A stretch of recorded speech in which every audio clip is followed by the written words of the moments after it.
Do you love your mother? Interlink. Interlink. How does it feel to be shunned? Interlink. Interlink. Someone killed your cat. How do you feel? Interlink. Interlink. What makes you happy? Interlink. Interlink. Why are you such a Blade Runner 2049 hater? Interlink. I just hated it, man.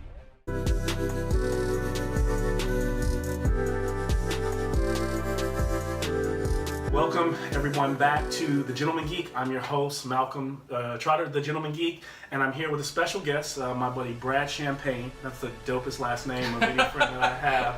Why aren't we drinking champagne? I know, yeah, we should have done champagne. So he's also a film director. He's created a really, I believe a film was nominated for an award or two for Anamnesis. Yeah, we were in some festivals. That's cool. Yeah. And so we'll talk about his films today, and maybe the ones that you're shooting now. I think it's called Sprawl. Yep. So we're going to jump right into it, and with that, this entire episode is going to be very focused on the cyberpunk genre, because I think it's something that's very dear to Brad. Something that I've actually grown up loving as well, with a lot of the anime that I watch and everything, and also talking about the new Blade Runner 2049 that just came out, whether you loved it or hated the original Blade Runner. And so we're going to jump right in. With going in on that, or talking about Blade Runner, the drink of choice today is the Johhny Walker Black. So when I was revisiting the movie these past couple weeks, I just noticed that, even in the original movie, Deckard, Harrison Ford's character, is constantly asking people for, have a drink, and then and he's clearly an alcoholic. I even love that in part 2, like the stacks on stacks of whiskey bottles that he's been going through in in Vegas. But his drink of choice tends to be a Johhny Walker Black. Tends to be, because in the first one there was one point where he asked for a Singtel. So. Okay, very, very true. Yeah. So see, he's the master. So I probably should have got that.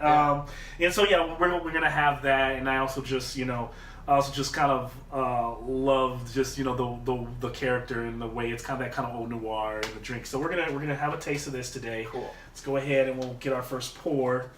Oh man, can't get this thing open. Definitely not replicant strength. Definitely. That's how you know. So give me a pour. Right. Yeah, sorry. Got it. So what we'll normally do on this first taste, and like I said, so first taste is kind of a cold taste. You just want to just straight up, and you want to get just.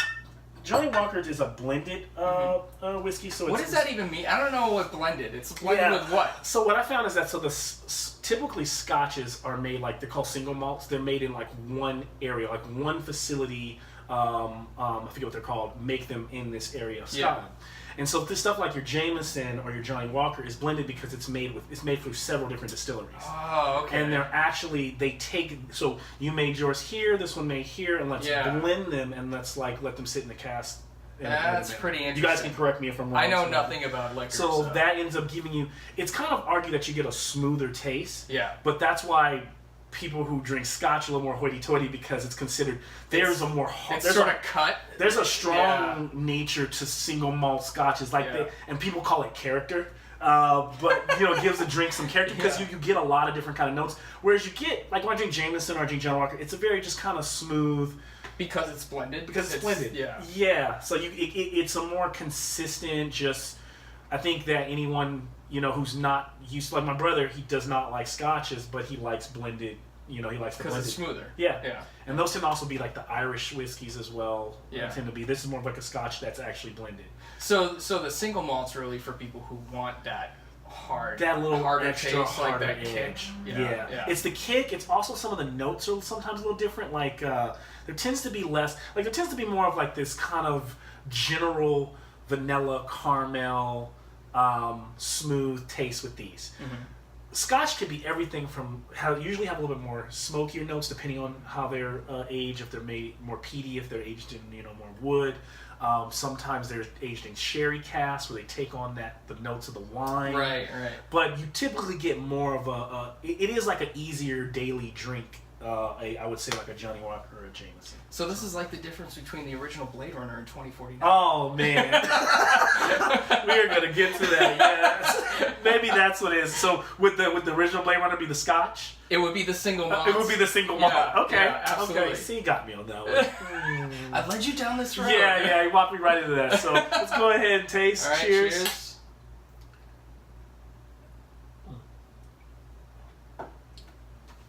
What are your thoughts? What do you think? That is smooth. Yeah. Yeah. It's like off that one drink. Some scotches could be a little bit heavier. You feel like a little more burn. Yeah. Could be. There's not much burn actually. No, it's actually pretty good. And that's why black is. It tastes a little like this tastes a little smoky for sure. Yes. This it's kind of bacony. Yes, this has some smoke in it. I don't know if there's bacon in it. Bacony. I like that. Yeah. I always like that smokiness. I always equate to like more of a campfire. But you're right. This doesn't have that. It doesn't have like there's another like a Scotch called Lefroy, and it is heavy, peaty. I always, whenever time I drink Lefroy, I feel like I'm licking like bark, or like I'm drinking a campfire. Like the smoke came off the fire and they just bottled it. Like, it's an acquired taste like that way.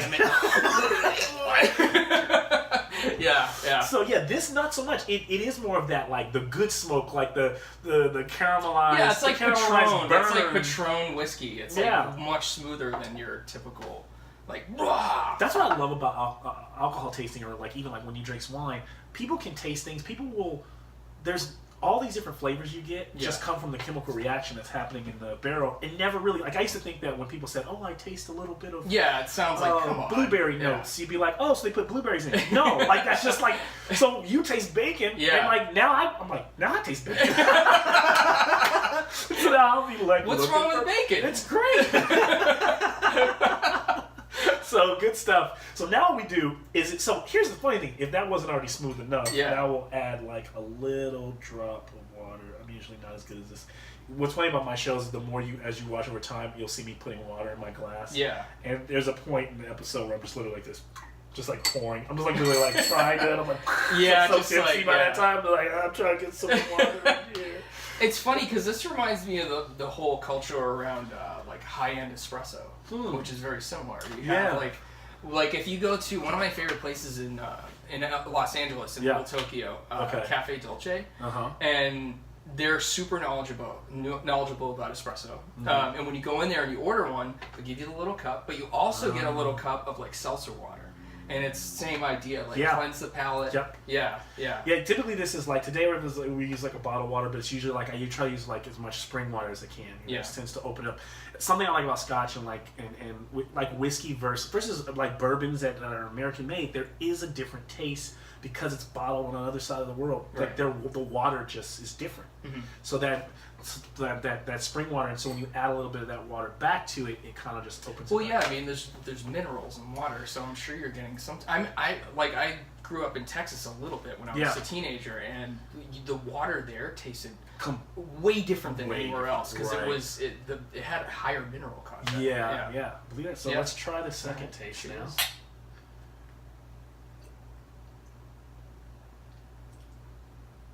So, what do you think?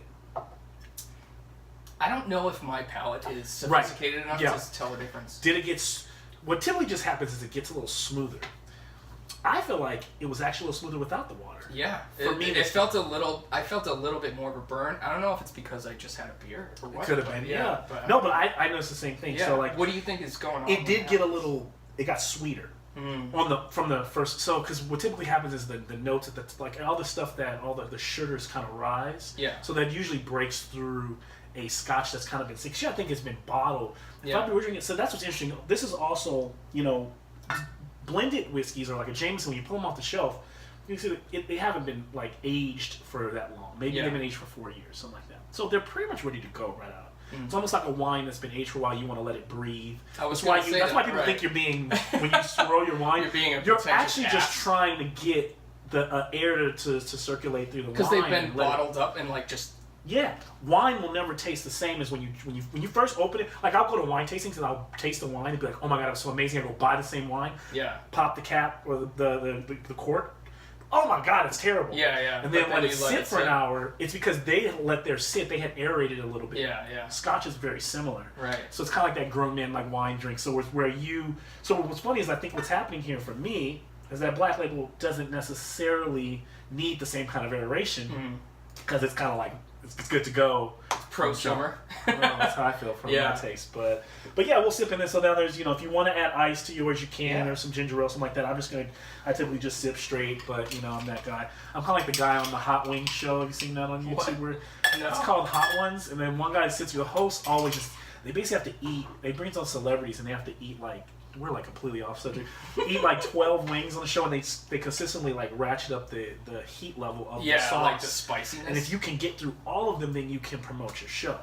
You get like a 10 or 15 second spot. It's like a complex show, and it's funny. But the guy is always there. He's always just eating like the hottest stuff, and he like lets them kind of like deal. You know, they can kind of like try to how do these people eat? Like, how do they sit I don't know how he not does it. even just it's burning your mouth in the moment, but the time spent in the bathroom afterwards. It must be like, how do you not have rectal cancer after that? Like, I just don't understand. You're just beating the shit out of it. Damn, is that what I'm doing with my liver right now? Yeah. No. But you know what's funny, since I've started the show, I'm telling my friends it's weird. I drink less now because I know that every 2 weeks or if I'm gonna drink on my show, I typically won't. Like, I didn't drink last night. I don't drink on my Saturday nights very much anymore. I don't drink on Fridays anymore. You're a strategic alcoholic. So I like it. it's like, should I have this beer or should I wait till Sunday when I drink half a bottle? I'm saving it for I don't know like if it's better. Yeah. Yeah, it's like a Thanksgiving mentality. We should, before we like get into all the movie stuff, we should talk about how we met, because yes, I think it's so funny, because when I think back to when we first met, because you hired me, yes, right? Yes, it feels like another life, right? We're such good buddies that when we first met, I'm like, wait, he hired me. Yeah, right? I've kind of forgotten, right? Because it feels like a different life. It's really weird, and it's funny how we're going to talk about memories. Yeah, you know? They just are like, you don't try to go farther enough. A lot of times you never go back to where they started. You just have the memories of like, this guy's always been my friend. Right. You know, but yeah, you're right. Like, we worked at a little like graphic design company for a while, and I met Brad through the owner was trying to like was literally like hiring somebody based on their looks. Yeah. And she wanted a girl, right? It. Yeah. And hey, that's awesome, but she didn't like the girl because of her art. She liked her because she was a girl, and she said that, and she was almost more like, I don't know, I forget what you want to call it, but it was almost more stereotypical, whatever you want to say. Right. It's like, because she was choosing her because she thought that more of the people that the girl met would be men, and then therefore the men would want to attracted to her, yeah. Attracted to her, and therefore they want to have Which meetings is like with her. weirdly regressive. That's like, it's a regressive reason. And I'm like, but if she's not good, your business is going to suffer. She's going to get the appointments, but then who's going to like want you do the art? And the girl wasn't bad, not at all. But it was like, she was literally like judging Brad because, you know, he wore glasses and was like, I was just like, really? Yeah. I was like, I want to be the fly on the wall when you hired me. Like, it's like, maybe we should have a black guy. I think it's probably good for a fashion thing to do here. Yeah, right? Because you're like, wait a second. You start looking around, everything. Yeah. No, but it was, so but that was, what, like 2012, I think. 2011. That was like, that was like long time, a while ago. I was doing that on the side. Crazy.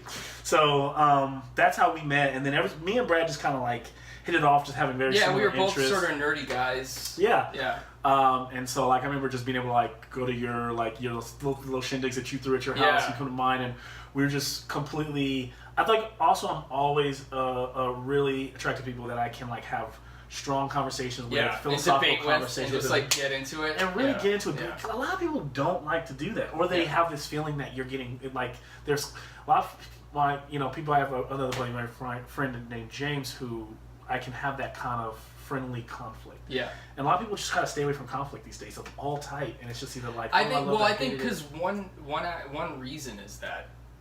And maybe this is good for them, these people who feel like this, but I think a lot of people can't have a conflict in terms of like a philosophy or a political leaning and then be friends after. Yes. It's like, especially nowadays, it's so divisive. It's like people unfriending each other. I literally hear people at work say things like, we're such good friends because we like think so much alike. Yeah, and that's like... And I'm like, that's how you... I get the initial concept of that, but when you go deeper, friendship should be a little bit... Yeah, because I think like one of the reasons that I have the close group of friends that I have like you is that like one of the reasons we started hanging out is like very positive people, love groups of friends, love putting on events and just getting people together, and that like energizes us. I don't want to be isolated all the time. Right, and and the like geeky philosophy, philosophical debates, all that stuff. So if you and I had a disagreement politically or religiously or anything like that, it's like, who cares? Who cares? At the end of the day, like, you know, we're still gonna like the fucking same movies, right? The same kind of stuff. Yeah. So, no, I get it. So, yeah, that's where we met, and then like I also like was super attracted when I found out that like you were like, you know, you're a filmmaker. Yeah. And I will say this, there's a part of me that's my friends who are filmmakers and were in video, I commend them, and I try to stay as close to those people because that's always been my passion. It's always been kind of a big thing I wanted to. USC career was in school for partly. I went to school for fine arts, and then I picked up a animation minor because I thought I wanted to be an animator. And then when I realized, like, I felt like as I studied it that it was extremely restrictive. Like I could only basically create for someone else. And now at the same time, had I been thinking, I think I was a little young and not thinking outside of the box, like what I could have done for myself. Right.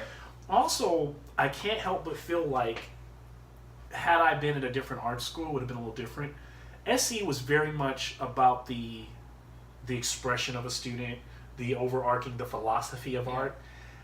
But the nitty gritty was like the world that we live in now, almost in this strange, like we were talking about cyberpunk, it's like, how does the shit work? I know, How do you get the job that you need? And I went to one of those schools, and you know, I love SC fight on, but $40,000 a year when you come out of school with a philosophy on art, if you don't have a direction, it gets really difficult. And I think for me, it was like, so I know how to do. I was taught how to do, you know, animation very traditionally, and now everybody's doing it on Flash. Right. And at that time, like computers were moving like so quickly that partially my fault. I'm not gonna like ever not give myself the ultimate, but I just fell behind so quickly. And I was like, what am I gonna do? Like, you know. Well, it's sometimes it's hard to start learning in those transitional periods. I think like I was in the transitional. Like I got into school when everything was changing, and they were still figuring out how it was changing and what it was going to be. Yeah. Because they were still making movies at that time. Yeah. Traditionally, everything wasn't 3D. 3D was like the new trope, but now it's everything, and it's like so.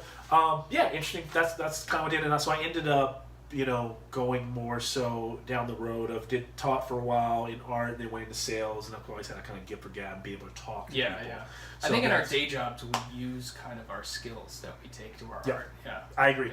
100% agree. So, and then now I'm here now with the run rally that I do. With we talked about some things we want to do next year. I really want to start going back to that process, that creative process of creating, you know, film and production, and tying that into the art form that is. Because I think that's something I do very well. Is I tell stories, but I tell them through events. I immersive storytelling through that people can experiential. Yeah, it needs to be experiential for me. Yeah, so immersive. Yeah, man. So tell me more about. I mean, that's enough. Everybody knows about me, but you know, you're a director. Tell me a little bit more about that. Like what's kind of inspired you. I guess let's start here. There's a lot there. Yeah. Ask me a question. Yeah. The question would be, since we're talking about cyberpunk, right? Mm-hmm. Where did your love for that start? Because I see the influence in a lot of the movies I've seen or the work that you do. Yeah. Where did that start?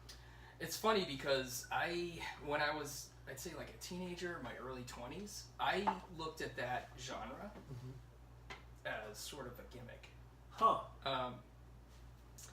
And it was my buddy Brady, who's the co-writer of our last movie and the co-producer, Anamnesis. He was the one who came to me and was like, "Hey man, you should read this book, Neuromancer."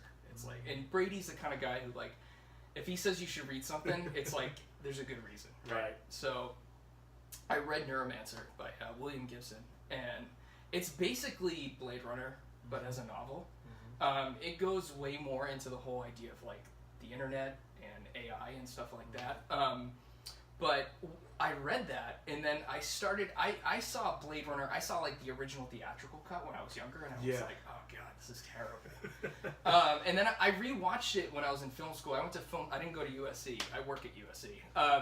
But I went to film school at Emerson in Boston. Okay. And so, you know, that was kind of like an interesting environment because it was kind of a little bit like what you're talking about, where I kind of didn't feel like I fit in there. Right. And so what I would do is I would go into the video lab, and they had a media center, and I would just sit in there and watch movies that I like, catch up on old movies that I hadn't seen in a long time. I could find the director's cuts of things that I couldn't find at the video store. Okay. So this is like before streaming, right? Right. So for the it's kind of like George Lucas when he first got to USC and he starts watching all these movies like Kurosawa and stuff. It's like opens up a whole new world. So I rewatched Blade Runner and I watched the director's cut this time. Now the final cut is the best version, but the director's cut, like, just recently watched that version. Yeah, the director's cut blew my mind. It has it has all the best stuff. It has the unicorn, the better ending, all that stuff. So, with Blade Runner and then Neuromancer, I finally started to realize, wow, the power of this genre is not in what I always go back to this, like, the shitty mohawks and putting the disc in your head and Johnny Mnemonic. Like, I wanted it to have gravity and depth and a philosophy, and it does. Right. And that's what I realized when I went back to Blade Runner and when I read Neuromancer. I was like, holy, this is like. And we were talking earlier about sort of how I split science fiction into two different kind of major genres, and one is the Isaac Asimov, Robert Heinlein, man moving through technology genre, and then cyberpunk and sort of all the genres in that realm are really technology moving through man. And the philosophy and the ideas that come from that, basically the idea of, like, as you mod yourself, as you change your body and your mind, what does that make you? Right. What do you become? And I think that was sort of, even though I still love things like Star Trek, it's sort of a frustrating thing that they never get into that. It's 200, 300 years in the future. Right. We're already cyborgs. I have a device that's never not attached to me. Yeah. And it connects me to the globe at a moment's notice. And at some one point, it's going to be literally. It's going to be in my body somewhere. It's going to be a part of my brain. It's going to be augmented reality. And I didn't think. I just want to look back at some of these things. Yeah. Like Asimov and Heinlein and all this stuff. It's like they're not seeing where the technology meets the body. Right. What was a Neuromancer? Like, if you could describe it in, like, a minute, what was that about? Like, I've never read the book. It's so nuts and bolts of it are, and I know that's probably the like main thrust of it is there's, and I'm probably gonna get this wrong because I haven't read it in years, but there's a hacker and he's sort of like a down and out, typical noir character. Right. He's like a down and out, down on his luck hacker, and he gets conscripted to do this job, and the sort of like the thrust of the story is that he encounters this AI that's out there that's sentient. Okay. And it like I said, it's not really. The interesting thing about it is, like, William Gibson, when Blade Runner came out, he was like, wow. But he's also like, shit, because when you read that book, it's almost like you could watch Blade Runner and then read this book, and you're getting two stories in the same world because it's got all of that, like. Society, it's set in the United States, or North America at least, and society's heavily influenced by Asia, East Asia. Yes. Yeah, it's got that whole aesthetic. But, yeah, so it feels like a piece of Blade Runner in that way. Got it. Yeah. Got it. That's really cool. That's. But I think when you watch, Ghost in the Shell, when you watch Blade Runner, if you read that book, if you read Battle Angel Alita, what you're getting is this idea that I just don't feel like some of the other sci-fi that's out there, which is still great sci-fi, time travel stories, all that stuff. What they don't really get into, and this is why I think cyberpunk sort of, it's a perfect marriage with classic noir. Yeah. Which Blade Runner is, that's what it is. That's exactly what it is, yeah. But all of these things we're talking about have noir elements. With Blade Runner, it's more just, it's a noir. You got a detective hunting people down. But I think the reason that there's such a perfect marriage with noir is because they share a lot of the same idea of, like, let's shine a light into the darkest corners of the city and see what fucking cockroaches scatter. It's almost like, because when you think about, like we were talking about earlier, when you think about the idea of, like, a Star Trek in those worlds, you always go, where are the back on Earth, or wherever the other worlds, where are the poor people? Where are the people that live at the bottom? Right. What is that dynamic like now? Are they all? Is everyone in a utopia? Or so I think that's what I've always liked about the cyberpunk, is it addresses that dystopian kind of life. It addresses, like, even though we can enhance everything about ourselves, there's certain things from our humanity that we don't change. We don't, like, necessarily want to help the lowest common denominator. We continuously move up, but there still has to be the people that help create this, like, this magical world that's for everyone. Like, in Blade Runner, everyone at the bottom is still kind of just, like, shuffling and moving through the streets. And, like, I don't know, it's really cool. But, well, I think one of the most interesting aspects of it is, one of the biggest tropes in cyberpunk is the mega corporation. That's basically like a city-state, right? A nation-state. And it's almost like if this was a fantasy world, all of the tech and everything would just be magic that kind of comes from the earth. In cyberpunk, the tech is magic. It's an analogy to magic. Yep. But it's coming from the top. It's coming from corporations. Right? Yes. So that's always been interesting to me too. That it's sort of like the inverse of fantasy. That kind of brings me to like the kind of like where I've been like looking at a lot of my cyberpunk lately. I'll take a quick break right here. I'm actually breaking because I actually want to make sure we're running. Okay, we're good. Because I had one time where like it had cut off or I had hit the button. I didn't want that to be the case. Okay, so I'll cut that part out. Go back into where we're at. No, that's actually what's kind of bringing me to where I've been lately is like the whole after seeing like Blade going and watching the final cut because I felt the same way. I feel like I've seen Blade Runner a few times. Mm-hmm. First time I saw it, I was a little. I was awed by the visuals, but I was kind of. We'll go into this whole effect because I have a whole thing about this effect, which I actually also want to argue at some point. That's interesting that as much as we hold Blade Runner dear to your hearts, it took years for us to get the right version of it. You know what I'm saying? Yeah. Like. So maybe there's a right version of 2049. I don't know, but you said that. I didn't. I love the version that I saw. I love the version that I saw. But I was saying like after seeing that movie and then seeing the final cut recently, I was like, oh my god, this really is amazing. And then it kind of spurred that whole because I've been lately into a lot of fantasy, and so I've always been into this idea of like. What does the fantasy look like in the future? Yeah. And what do those worlds look like, thousands of years from now? And so, in a strange way, Blade Runner directly has always, it's always been like, even when I was young and talking about like Dungeons and Dragons and stuff, there's always been this flip side that was a game called Shadowrun. And like Shadowrun was all about like, what do dragons look like? What are the orcs like in the future? Right. And so it addressed a lot of that, like, people are living, but I like your correlation is that like literally the technology is the magic. Yeah. And so I get that, but like it's also been really cool to see that like it's crazy because now that I'm reading like Shadowrun or some of the story, like this stuff was like this is like early '80s stuff, and like I've been watching it in the Matrix movies for the past like 10 years. I've been watching. They literally have the Matrix that they jack into. The mega corporations run everything from the top, and it's interesting that like if you don't take this like mark, almost like this mark of the beast, and run everything through corporate America, which pretty much is your government, right? You pretty much become a Shadowrunner because you have to do everything from the shadows, and therefore Shadowrun sets up the classic D&D party in a very cool way, where it's like most D&D parties are like these. There's a rogue, there's a barbarian. We're all like just kind of misfits from society that don't fit in with the kingdom. They don't want to work for any one person, so they take these like odd jobs. Yeah. But they end up saving humanity in a strange way. In Shadowrun, you're kind of doing the same thing, but it's more poignant in that whatever you're doing at the end of the day, you still serve the greater purpose of the mega corporation. And we were talking about Netrunner earlier. Yeah. And my joke, I don't know if anyone out there has played Netrunner, but me and my buddies were playing it for a while. And one night, because sometimes, you play one against one. Yes. So I'd be my buddies just chilling. So two guys would be playing, and I'd just be sitting there on my phone or drinking a beer. And I'm watching the game, and I'm looking at my buddy, the other buddy, this Netrunner guy, he's fighting the corporation, and then my eyes settle on the bank, and I'm like, oh my god, the real villain in this game is the bank! They're funding both parties! They're funding both parties. It's our political system. Exactly.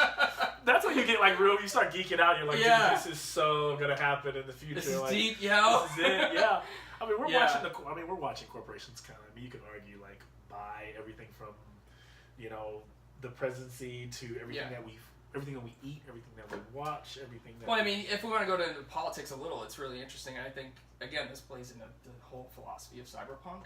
Mm-hmm. It's funny because I really believe in capitalism and the free market. Yeah. But one thing that we don't have is corporations are basically on welfare. These mega powerful institutions like banks and corporations, it is crony capitalism, and it is the cyberpunk future coming to life, which is like this blending between the nation state and the corporation. Yeah, they're not interacting in like a free market. They're basically buying their way into what they want, you know. So yeah, that stuff's really interesting to me. It's very cool.